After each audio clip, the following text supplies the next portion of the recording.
divin.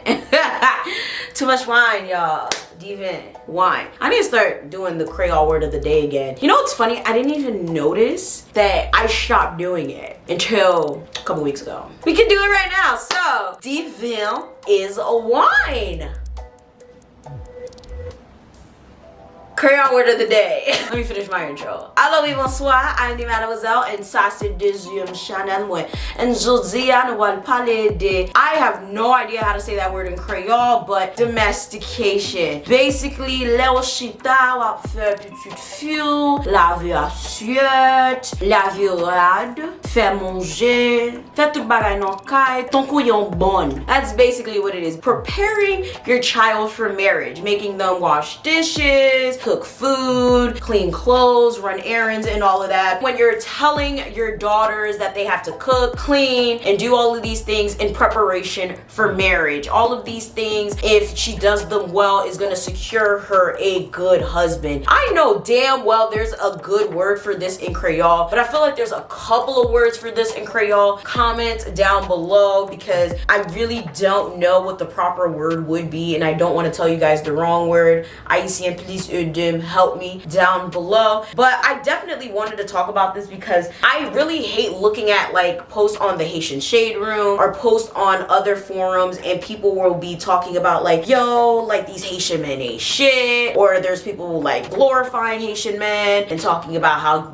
Haitian girls need to start doing this and Haitian women need to start doing that. And it's just like the lack of understanding and the lack of communication here is just like dreadful, because I feel like a lot of women have been scorned. Okay, Haitian women have been scorned a lot by Haitian men and their cheating, their deceit, their lies. I feel like every single Haitian woman watching this video, for the most part, who has had a father, more than likely has a father who has cheated on their mother. If you don't, congratulations, your dad is incredible. But for the most part, I know a lot of Haitian women have. For a lot of us, it normalizes cheating. It feels like all men cheat, all men are dogs, no men are faithful, especially when it comes to Haitian men. And then of course you have the other side where you only see good images of Haitian men, and you see all Haitian men are amazing. I've been surrounded by amazing Haitian men, and you know, Haitian men can do real wrong. And the funny thing is, I've been in the middle. I've had amazing Haitian men and tours in my life who all cheated on their women. So it's like, you're a good man, but you're a bad husband. I don't think I normalize cheating internally, consciously, but subconsciously, I feel like it made me accept a lot of fuck shit in my life. I feel like that's why I went through a lot of things that I did in relationships. It all starts with, if you clean these clothes, if you cook this food,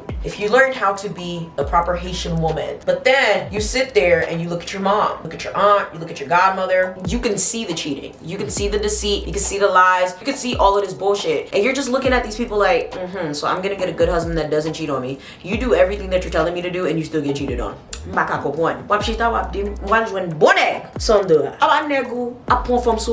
shit don't make sense. They cheating on you too, sis. That's always been something that has bothered the hell out of me, how to this day they'll still push this rhetoric of, you know, do this, do that, you'll secure you a good man. But they need to start telling these women that it does not matter how many clothes you fold, how much good food you cook, how amazing you are. Men will do what it is that they want to do, because at the end of the day, everyone's human and they're gonna do what they want to do because that's what they want to do. Not only because people do whatever you allow them to do, because in this case, people are treating women like doorstops, and people are raising their daughters to be obedient to any type of behavior that befalls them. But because a lot of men, I feel like, are allowed to get a pass to do anything that they want. I feel like no men get this behavior. A lot of these men are not domesticated. Let's be real. These men are not taught to do any of this shit. They're not taught to do half the shit. A lot of these men can't even wash their ass right. They don't know how to wash a dish. They don't know how to cook. They don't know how to clean. They don't know how to do anything. It's only girls. And this is not even just Haitian culture. If we think about purity culture, should we even think about polygamy? If we think about all these other cultures, ethnicities, if we think about all these other types of traditional places and stuff like that, A lot of these things are falling onto women. And then when bad things happen, anytime like, you know, men are trapped in sin, it's a woman's fault. And it really is just sad because we're in 2022 and this is still a rhetoric that's pushed. Oh, a woman should be kept pure and a woman should be,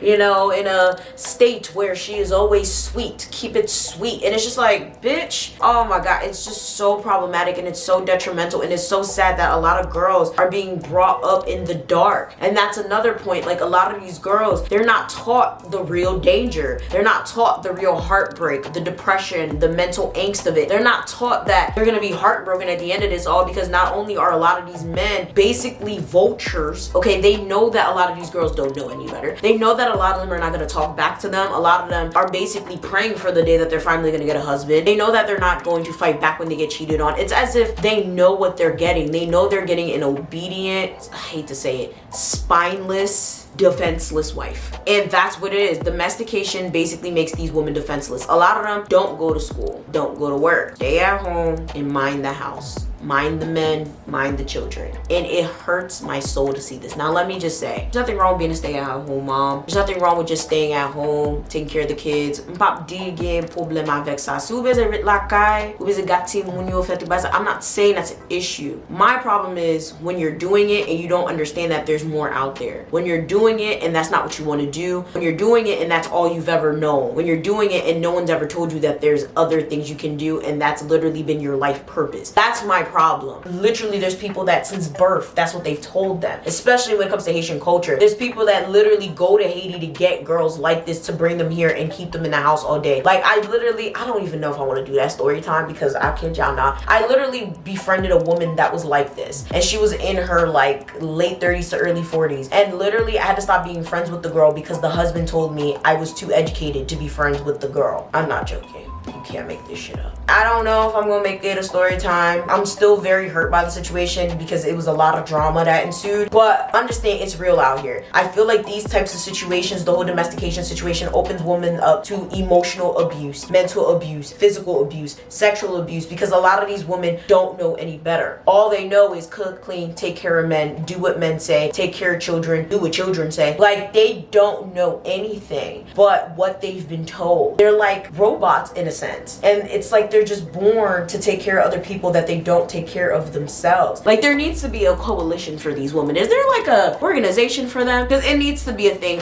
And I feel like a lot of people don't see anything wrong with it because like it's so normalized, but it's like, no, it shouldn't be, because a lot of these girls need to know that there's other shit out there. They shouldn't be forced to just stay at home watching kids all the time if they don't want to. Now it's different when you literally came from like working a 9 to 5 and now you work at home. It's different if you literally been in school all your life and now you want to stay. It's completely different. I'm so concerned with the mental health of a lot of these people. They're so stuck on auto mode. A lot of them just cook, clean, sleep, repeat. They don't necessarily have anything outside of that schedule. It's worse if they don't drive. It's worse if they live in a rural area. Like if they're in Haiti, say they live in a place like Pennsylvania where like, you know, it's not like Philly, but it's like in a rural town in Pennsylvania or something like that. Who speaks up for these women, right? Who speaks up for these children who are in the houses with these women? Because I feel like a lot of them need to talk to someone. Like I've known a lot of women like this. Growing up, I used to see them all the time. They used to seem so sad to me. I would see them crying and I never understood why they would cry. I would see them, you know, talking on the phone with their families if they were allowed to, because some of them have such abusive husbands that don't even let them talk on the phone. So if they were allowed to talk on the phone, I would see them sneaking to talk on the phone. But if they were allowed to talk on the phone, I would see them talking to family in Haiti, and they would be talking about like how sad they are, how depressed they are, how they really want to go home, how they need something to do, how they really want to get a job, but their husbands won't let them get a job. We need to stop. If you're really out here telling your daughters that that's the way to go, understand you're probably going to be pushing them into the hands of an enabler, of an abuser. And that's the thing. I feel like for a lot of women, I don't feel like it's intentional. I feel like for a lot of our moms, I don't think they're telling us intentionally, right? I don't think they're like, oh yeah, you know, you're gonna get a good husband, you know, just to push us in the arms of an abuser, right? I feel like it's with good intention. I feel like they intend to have a good husband. Like, they're like, okay, you're gonna get a good man because you know how to cook. I don't think they're thinking of the fact that clearly, like, mom, dad's been cheating on you. Clearly they're not thinking that. That is the reality, and they need to think about that. For them, they're thinking, oh, new generation, don't worry about me, worry about you. And it's like, new generation's scary. The new generation ain't shit. And on top of that, the new situations that we're going through is completely different from what used to happen back in the day. Back in the day, men actually cared to work, cared to provide for households. Even if they had a couple of women, they sat there and they paid for every single household, okay? Every side girl had money. Every side girl kid was taken care of. That's how it was back in the day. Now, you'd be lucky if you even get a burrito. A lot of these men are, and from what I heard, the D is trash too. So, sa mba kompon nan, se pou ki sa nap fe tout dega sa nap mette ti moun sa yo nan misère. Pourquoi? We're putting these kids in hell for the what? Putting these kids in the fire just for them to end up, quite frankly, fucked over. They don't deserve that. They really don't. They deserve more. They deserve better. And they deserve to understand there's options. They can go to school. They can have a career path. They can start a business. They could go to trade school. Shit, they could sleep all day. There's options. They don't have to literally have a whole contest with themselves on how to cook better, how to clean better, how to, like, for what? Let kids be kids. Let kids grow and be who they are without the pressures of society and the pressures of marriage. It's sad that girls have to think about that shit, like, from the time they're like 10. That most girls know what type of wedding they want by the time they're like 12. Why? Because a lot of people's parents instill that in their minds. That needs to stop. With that being said, comment down below. What do you think about this video? What do you think about what I said? Add some points to that. Like, share, subscribe, follow my main channel. Make sure you guys follow me on Instagram. It's somewhere on the screen. Do all that, and I'm gonna see y'all next time. Bye!